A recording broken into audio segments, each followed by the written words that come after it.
All right, so are you ready to dig into this best countries thing? Oh, absolutely. Let's dive in. These rankings always get people talking. Yeah, for sure. Everyone wants to know where their country landed, and more importantly, why. Right, like what makes one country better than another? It's a fascinating question, don't you think? Totally. And this year, it seems like there are some pretty interesting shakeups and surprises. We're looking at the 2024 Best Countries Report from U.S. News& and World Report, right? That's the one. They've got all those articles, press releases, and of course the rankings themselves. Yeah, it's like a treasure trove of data on global perception. Yeah. We get to see how the world views itself. Exactly. And it's not just for fun, though it is kind of interesting to see who comes out on top. These rankings actually give us a snapshot of what's considered important on a global scale. Okay, so you're saying they reveal what people around the world value in a nation. Exactly. From strong economy and a good quality of life to cultural influence and even a country's potential for growth, it's all reflected in these rankings. So how do they measure all of that? It can't just be random opinions thrown together, right? And right, it's definitely not random. The Wharton School at the University of Pennsylvania developed a pretty intense model for this. Wharton, huh? So we're talking serious business here. Oh yeah, this model analyzes like 89 different countries. Oh, 89. That's a lot of countries. It is, and they're looking at 73 different factors for each one. 73 factors. Okay, so this isn't just about who has the best food or the prettiest scenery, though I'm sure those things factor in somewhere. Uh-huh, right. But it's much more than that. It's about a country's economic stability, their commitment to education and innovation, their social and environmental policies, even their level of cultural influence. It's like they're trying to capture the whole picture of what makes a nation tick. Exactly. And this year, the country that came out on top for the third year in a row is, drumroll please, Switzerland. Switzerland again. That's what, their seventh win since 2017. They're on a roll. They are. And it's not just by chance. They consistently rank highly in areas like starting a career, being open for business, and overall quality of life. Okay, so beyond the chocolate and stunning scenery, what makes Switzerland so special, according to the rest of the world? Well, this year they actually topped the charts for being the best place to start a career, A&D for being the most open for business. Wow, so they're killing it in the economic department. Exactly. Yeah. Which really speaks volumes about how the world sees their economy. And it's not just about the money either. Right, because they always get high marks for their quality of life, too. It's like the best of both worlds. Exactly. They seem to have found that balance between economic prosperity and overall well-being. Now, before we move on to the rest of the top 10, I do want to touch on something that caught my eye.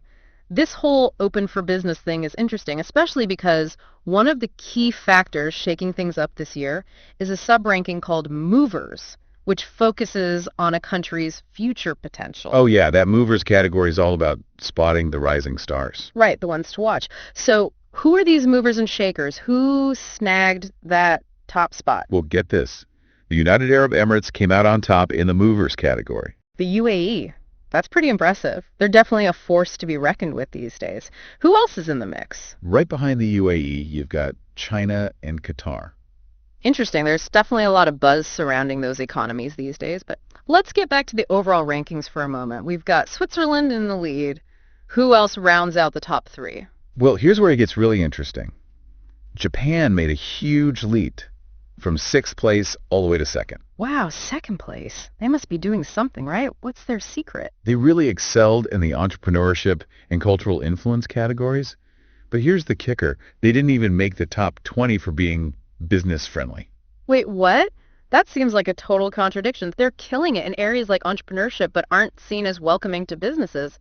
How does that work? That's the million-dollar question, isn't it? Yeah. It really makes you wonder how business friendly is being defined here. Right. Because it's clearly not just about having a booming economy. Exactly. Is it purely about ease of doing business? Or are other factors like employee well-being and a company's commitment to social responsibility starting to play a bigger role in global perception? That's a really good point. It's not just about the bottom line anymore. Right. And it seems like Japan might be challenging those traditional definitions. Okay, so we've got Switzerland and Japan holding strong in the top spots. Who else cracked the top three?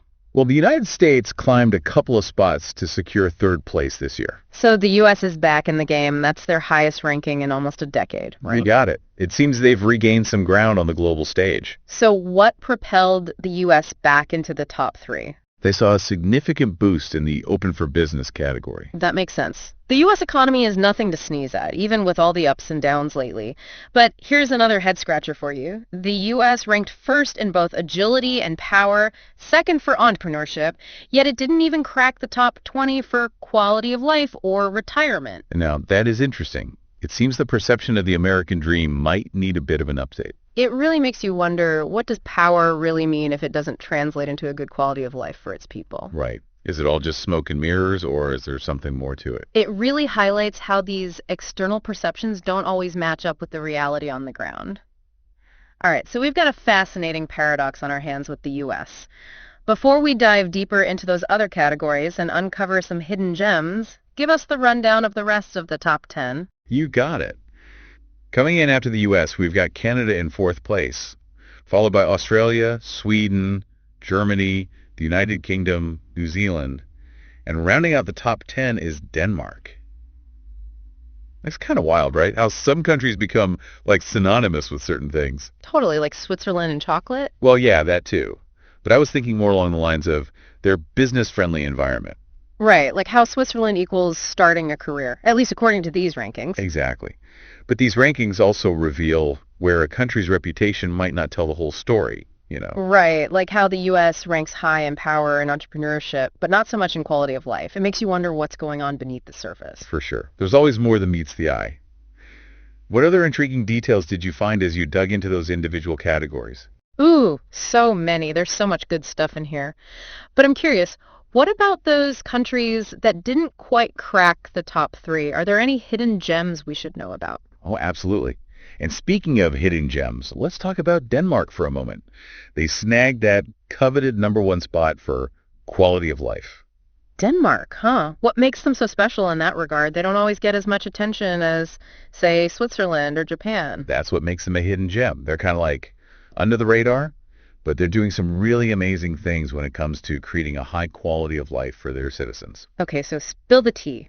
What's their secret? Well, for starters, they have a really strong social safety net, excellent health care, and a high level of income equality.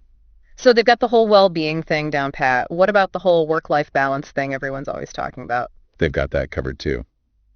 Denmark is known for its strong work-life balance culture, with generous parental leave policies and a real focus on employee well-being. It's not just about working yourself to the bone there, you know. That makes a lot of sense. If you're not constantly stressed about work and can actually enjoy your life outside of the office, that probably does wonders for your overall quality of life.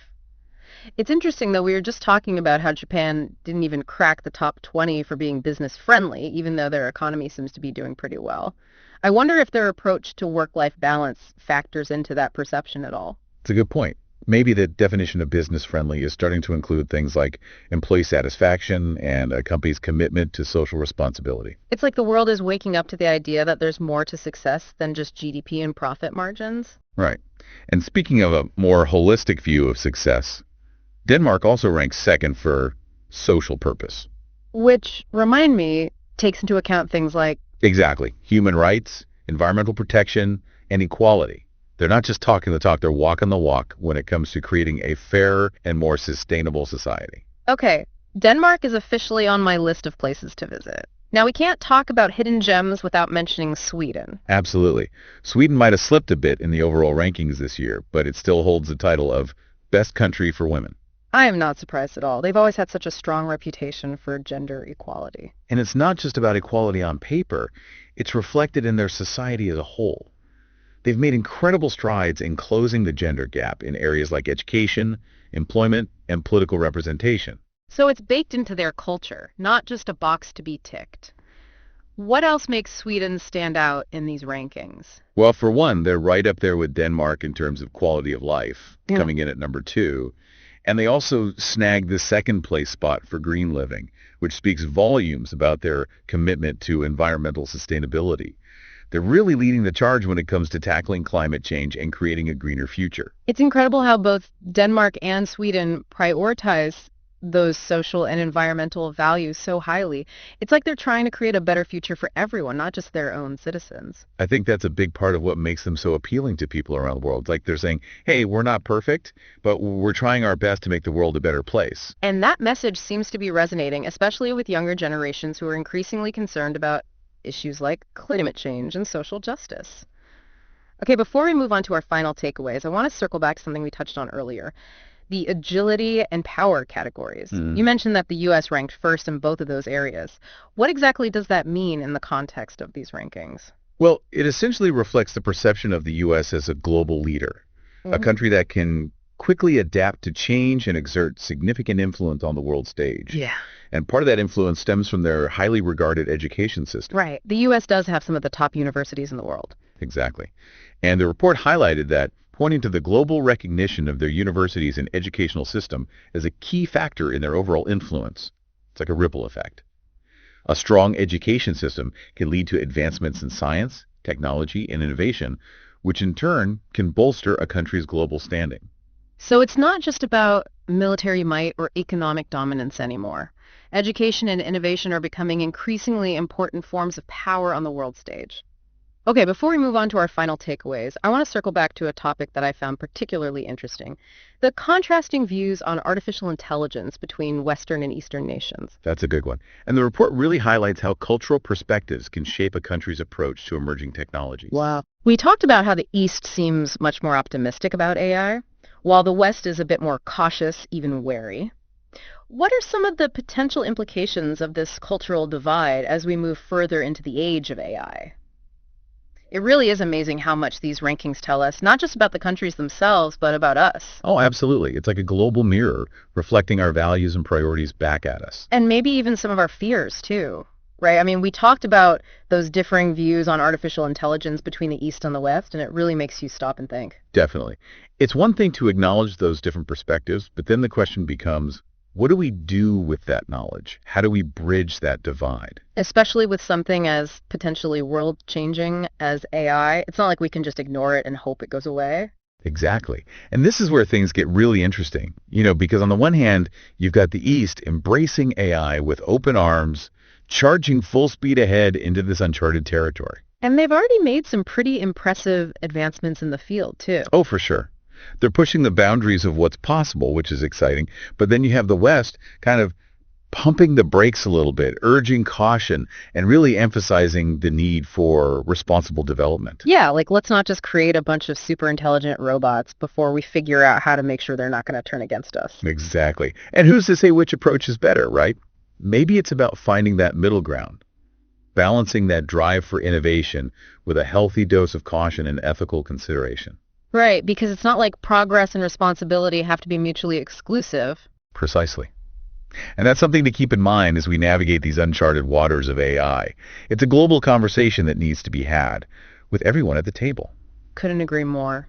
Well, we've covered a lot of ground in this deep dive, from Switzerland holding strong in the top spot to the surprising rise of those hidden gems like Denmark. It's been quite a journey. As we wrap things up here, I'm curious, what are some of the key takeaways you hope our listeners will walk away with today? I think one of the biggest takeaways is that the definition of a good country is constantly evolving. Yeah. It's no longer enough to just be economically powerful or militarily dominant. Right, like what's the point of all that power if your citizens aren't happy or healthy? Exactly. It's about finding that balance between progress and well-being, between economic growth and social responsibility. And the countries that are thriving, the ones topping those best countries lists, seem to get that shine. They're investing in their people, in education, in healthcare, in creating a more sustainable future. And that resonates with people. It's like they're saying, hey, we're not just trying to be the best of our citizens, we're trying to be the best for the world. And that's a powerful message, isn't it? It's a reminder that we're all in this together and that the choices we make today will shape the world of tomorrow. If these rankings inspire even a few people to think differently about what truly matters, then I think that's a step in the right direction. Absolutely. Well said. I think that's a perfect note to end on. So, to everyone listening, whether you're in Switzerland, Japan, the US, or anywhere else in the world, remember that building a better country starts with all of us. It's about demanding more from our leaders, from our communities, and from ourselves. Let's make this world a place we're proud to pass on to future generations.